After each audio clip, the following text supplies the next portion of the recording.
Pilastra da Verdade.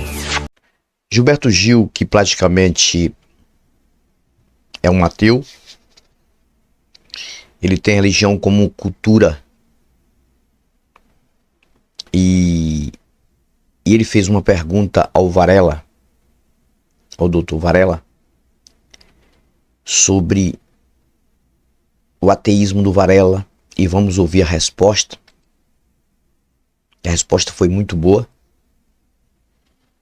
Esses dois caras, para esse lado aí, questão do que eles pensam, eu acho muito interessante. O que eu vou falar nesse vídeo é muito importante. Quero agradecer a vocês, a todos do canal, que têm ajudado este canal.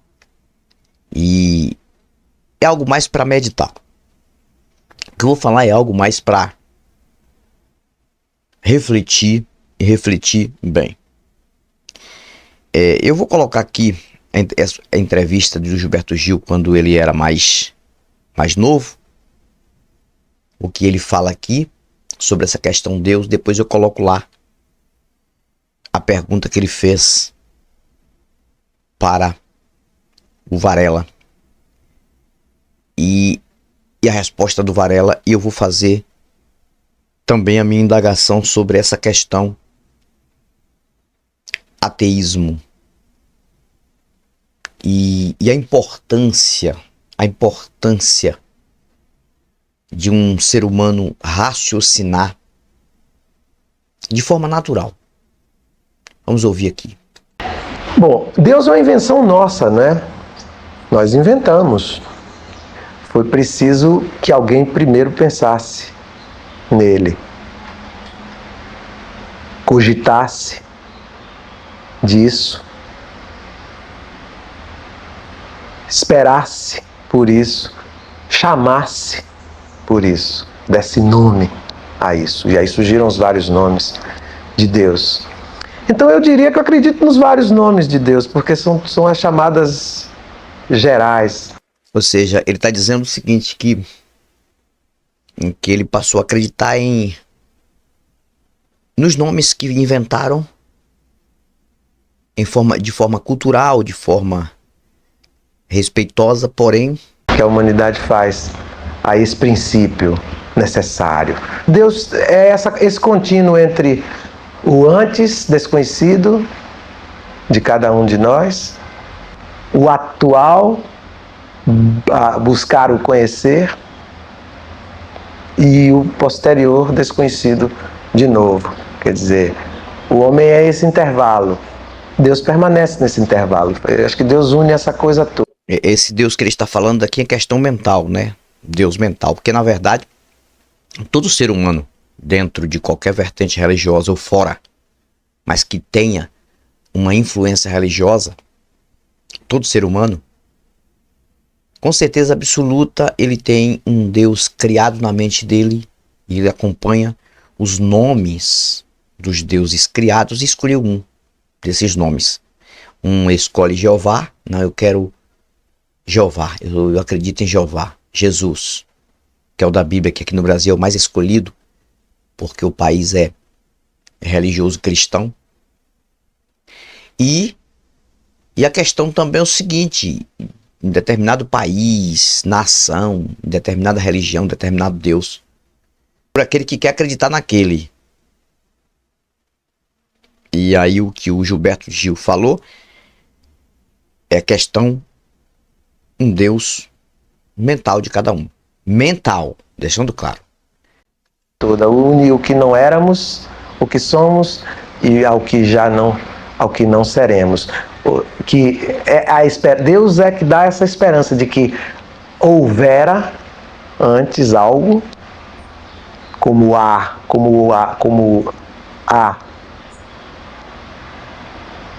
eu hoje, como haverá alguma coisa depois.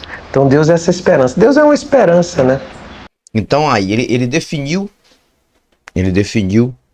Deus como uma esperança. E aqui já na velhice dele, ele faz uma pergunta ao Drauzio Varela, o doutor Drauzio Varela. sobre ateísmo. E vamos ouvir aqui. Muito interessante, depois eu vou definir aqui tudo que eu acho, a minha forma de pensar também, para que você entenda, para que as pessoas possam meditar, possam pensar. Li em algum lugar que você é praticamente um ateu ou um agnóstico ou alguma coisa do tipo. Você não leva em conta muito uma coisa que você chama de os universos da transcendência. Como é isso? Olha, eu sou ateu e esse ateísmo é engraçado. Eu acho que você precisa, as religiões todas propõem uma vida pós-morte. Pós-morte, não é?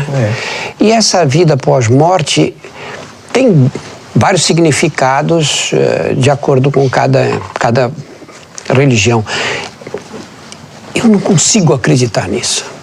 Sabe, eu não consigo. Para mim é uma coisa impossível. As pessoas pensam que você é ateu porque você, é considerado quase que imoral você ser ateu, né? Como se todas as qualidades humanas, que são muitas, só pudessem aflorar por meio das religiões, né? As religiões mantêm o monopólio das qualidades humanas. Na verdade, eu acho que ter fé ou não ter fé não depende da gente. Você tem ou não tem. O princípio da fé é você não contestar. É não perguntar por quê. É não perguntar se aquilo tem lógica. Não é? Você tem que aceitar. E essa é a questão que vem predominando na mente da pessoa que se diz portadora de fé. É não aceitar questionar. É não aceitar a lógica da vida.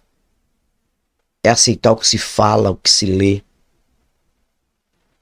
E buscar de uma forma antiga as respostas da vida. Em momentos pacatos, pessoas também faziam perguntas.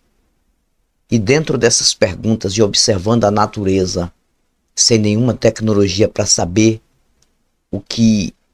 como as coisas surgiram lá, depois do sistema solar, ou até no próprio sistema solar, depois da nossa atmosfera. E olhava o sol, não entendia. Poxa, por que isso aí tá clareando? Só pode ter um propósito disso. Esse clarão aqui na Terra. Só pode ter Deus.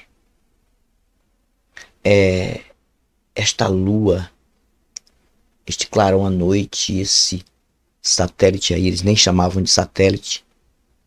É tanto que as religiões antigas tinham o sol como um tipo de Deus, a lua como outro tipo de Deus. Como se a lua fosse esposa do sol. Tudo na mitologia. E via a chuva, por exemplo, molhando, regando a terra. Não pode ser algo natural. Isso aí só pode ser sobrenatural. É um Deus mandando chuva. E até hoje usa isso, né? Deus mandou para todos. Deus fez chover. Aí se você parar para pensar, você vai analisar, poxa, se a chuva foi um Deus que projetou para chover, para regar a terra. E por que chove em alto mar? Essa é a pergunta. Por que chove em alto mar? Para que chover em alto mar? Chover no molhado? Não era para existir chuva em alto mar. E olha que as chuvas em alto mar são tempestades, muita água. Porque as pessoas não entendiam sobre o sistema de evaporização da água da planta do mar para formar as nuvens para depois cair de volta na terra e também no mar. Então, se a chuva fosse algo trazido por um Deus em projeto, um projeto de Deus apenas para regar a terra, não ia chover, não precisaria chover em alto mar. Para que chover em alto mar? Então, depois que o ser humano começou a evoluir mais, começou a entender essas coisas. Começou a estudar e a entender que as religiões foram criadas baseando em pessoas em busca de resposta e vivendo na dúvida. Dúvida por dúvida, é melhor crer que há alguma coisa. Não tem nada. E a gente vê hoje, mais de 90% do nosso povo, tudo é Deus. Deus pra lá, Deus pra cá, graças a Deus por isso, graças a Deus. Quando acontece um acidente, um não morre, amém, graças a Deus, foi Deus que livrou. E aí vai.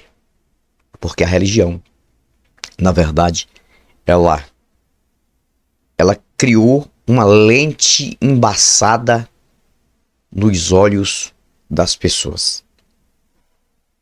E você fica olhando por trás desta lente e acha que a vida é tudo aquilo, porque você acha que você não pode tirar esta lente, porque você vai ficar cego. E alguém te ensinou isso desde a infância. Você não pode ver mais do que o que você foi proporcionado a ver, a analisar. Você não pode ver para cá e nem ver para cá. Visão periférica para você não pode existir. Estou falando em questão figurada, porque você tem que colocar uma lente embaçada e o que você vê é aquilo que você tem que acreditar que é. Mas quando você tira a lente, você vê coisas que você nunca viu e você toma um susto. Aí é o segredo do ateísmo. É quando você tira a lente das religiões e você começa a ver de uma forma diferente. E entender que é tudo natural. E que você não tem nenhum dever, nenhuma obrigação de adorar nada que você não conhece pessoalmente. Que você não ouve a voz também pessoalmente. Que você não consegue tocar. Você não tem nenhuma obrigação. Eu lembro que eu fui entender que eu sou alguém vivo nesta terra, que eu de fato existo. Eu fui entender quando eu tinha 5 anos de idade. Nunca esqueço desta cena, quando meu pai foi para uma cidade, vizinha à cidade dele, vender umas verduras que ele trabalhava com tomate, pimentão. Na época ele plantava, mas eu já vivia com a minha avó e ele comprou uma bolinha de borracha. É uma bolinha assim toda salpicada de cores. E ele trouxe essa bolinha e me deu de presente. E quando eu peguei a bola, eu tomei um susto. Nossa, que legal, que eu nunca tinha visto uma bola na minha vida. 5 anos de idade. E eu comecei a brincar e chutar a bola para todos os lados. E ali eu comecei a entender que eu existo. Eu comecei a entender que eu existo, foi ali. Eu não lembrava de nada passado, porque nada. Poucas coisas, poucas pequenas lembranças antes dos 5 anos que nem sei, não posso discernir. Aí eu lembro que eu chutei a bola na direção de um pé de laranja, muitos espinhos, e a bola furou. Isso depois de eu ter brincado bastante. Aí que eu fui entender que bola fura. Eu fui entender que toda a minha alegria ali se transformou em tristeza, porque meu pai não podia voltar à cidade e comprar outra bola para mim. E minha mãe, meu pai, não seja minha avó, porque eu vivia com ela, até me reclamou porque eu chutei em direção ao pé de laranja, o pé de espinho, porque eu não sabia que espinho furava, eu não sabia que a bola ia furar. Cara, nós somos frágeis, nós somos vulneráveis aqui nesta terra. Eu acho uma brutalidade sem precedente, uma brutalidade, é isso mesmo, ensinar uma criança desde pequena a religião. Dizer que as coisas deste livro aqui são 100% verdade. Você não sabe o quanto eu acho uma agressão mental. Hoje eu acho assim. Mas, ao mesmo tempo, eu relevo porque eu sei que Eu sei que essas pessoas que fazem isso, fazem pensando no lado bom, achando que tudo isso existe.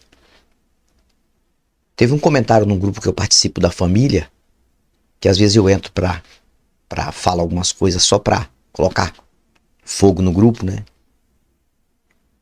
Mais uma discussão no grupo, mas eu sei que o grupo é totalmente religioso. Tudo que eu falo gera polêmica. E uma cunhada minha falou o seguinte, que ela estava falando para a filha dela, uma criança de, não sei se 5 anos, acho que 5 anos, falando para a filha sobre o dilúvio, contando a história do dilúvio. Aí a filha fez a seguinte pergunta para ela: mãe, será que Deus vai destruir tudo novamente quando vir uma chuva? Será que isso não é o dilúvio, mãe? Aí eu coloquei assim: a mãe é mais boba do que a filha. E gerou uma polêmica no grupo. Cara, dilúvio. Aí eu ainda coloquei assim: eu queria saber os gigantes que existiam antes do dilúvio.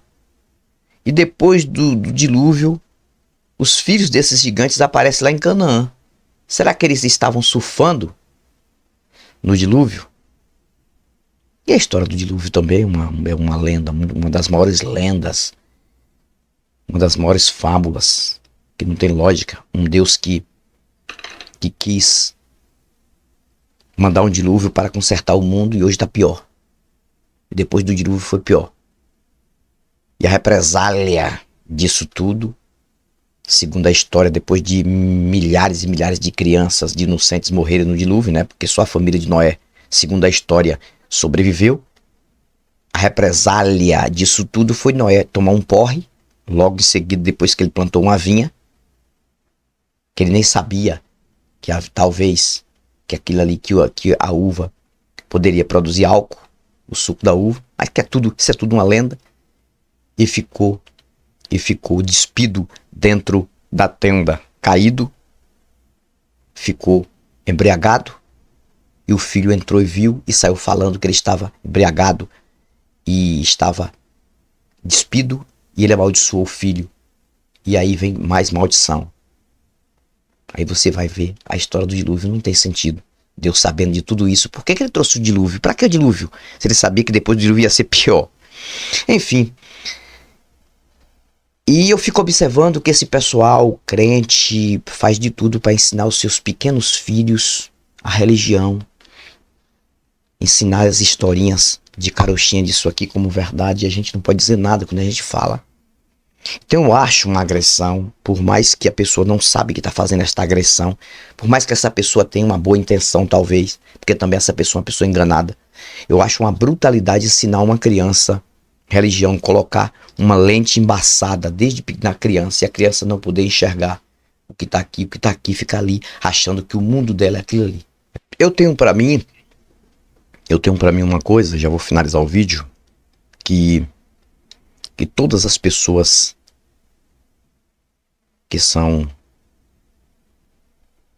que têm crença religiosa morrem sem conhecer o que de fato é a vida natural, sem conhecer racionalidade. Eu até já falei em alguns vídeos que para muitas pessoas a religião ela é crônica mesmo, crônica, não tem para onde correr. A pessoa nasce e cresce acreditando naquilo. E não se dispõe a questionar, e não quer questionar, não vai questionar, vai acreditar. E quando vai para o livro, para a Bíblia, você vê tanta contradição que não tem nada a ver com a realidade. Nada a ver com a realidade. Que você para pensar, cara, como eu fui enganado. E como essas pessoas são enganadas e vão continuar enganadas até o último dia da vida. Infelizmente. E isso dá até uma certa tristeza na gente, entre aspas, né? Não tristeza de dizer eu tô triste, você triste por isso. Não, é uma forma mental de consciência, de você saber que essas pessoas não têm jeito, não vão jamais pensar de uma forma racional, achando que nasceu e tem obrigação, dever, obrigação e dever severos de viver prestando culto, adorando, que isso é um absurdo, essa expressão de adorar, render-se aos pés de algo, se humilhar como menor, se colocar como um nada diante de algo, porque algo é muito grande, exaltar algo como se algo fosse uma coisa muito grande diante de você, e você não é nada, mas você tem que fazer isso. É um absurdo. É um absurdo. Está dentro de uma denominação, de qualquer vertente religiosa, com os joelhos no chão, chorando, gritando. Eu acho que se existisse de fato uma divindade, já seria um absurdo uma divindade aceitar uma coisa dessa, sendo um todo-poderoso, sendo um onisciente, onipresente, onipotente da mentira, porque isso não tem sentido. Já seria um absurdo. Imagine não existindo uma divindade e a pessoa fazendo esse papel. Está dentro de 4 paredes vulneráveis. A gente vê aí o tempo todo o que está acontecendo de desastres. Aí, recentemente, uma igreja desabou em cima de fiéis. E a pessoa está ali achando que está prestando homenagem, culto, adoração a um ser maior. Isso é um absurdo, cara. Então eu vejo essas pessoas como uma falha mental que foi colocada, não é que tem do nascimento, foi colocada um bloqueio desde a infância. Então quando eu vejo uma mãe, quando um pai está induzindo uma criança a seguir determinada religião e pregando o seu Deus para aquela criança como uma verdade, essa pessoa está tornando aquela pessoa mais vulnerável e sem defesa, sem conseguir se defender. Acho que seria muito mais fácil dizer, olha, a vida é física, viva a vida, se cuide, porque nada vai aparecer se nós, pais, não estivermos aqui no momento com você para tentar te livrar. Então você é que tem que se cuidar. Você que tem que fazer o que é bom, você que tem que observar tudo, seria muito melhor. Deixar a criança crescer. Lá na frente, ela vai escolher se ela vai seguir ou não a religião.